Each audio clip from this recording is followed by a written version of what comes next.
উপাচার্যের কার্যালয় ঘেরাও সহ উপাচার্য কার্যালয় অবরোধের মতো কর্মসূচি গ্রহণ করব।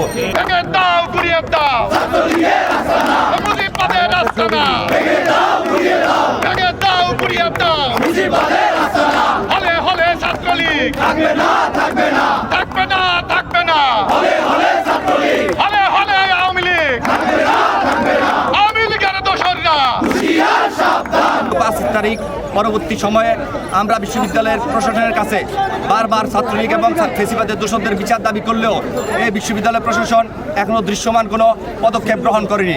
আমরা বারবার বিশ্ববিদ্যালয় প্রশাসনকে বলেছি এই বিশ্ববিদ্যালয়ের আশেপাশে বিশ্ববিদ্যালয় হলগুলোতে এবং বিশ্ববিদ্যালয় ক্যাম্পাসে এখনও ছাত্রলীগ পুনর্বাসিত হওয়ার চেষ্টা করছে। আমরা বিশ্ববিদ্যালয় প্রশাসনকে বলতে চাই আমাদের এই ছাত্রলীগের বিচারের দাবিতে বিচার নিশ্চিত যতদিন না হবে আমাদের এই ধারাবাহিক কর্মসূচি অব্যাহত থাকবে। আমরা গত পরশুদিন ছাত্রলীগের বিচারের দাবিতে আমরা মাননীয় উপাচার্য বরাবর স্মারকলিপি প্রদান করেছি। আজকে ছাত্রলীগের বিচারের দাবিতে মার্চ ফর জাস্টিস কর্মসূচি পালন করেছি। আগামী দিনে আমরা ছাত্রলীগের বিচার না হলে সামনের দিনগুলোতে আমরা উপাচার্যের কার্যালয় ঘেরাও সহ উপাচার্য কার্যালয় অবরোধের মতো কর্মসূচি গ্রহণ করব।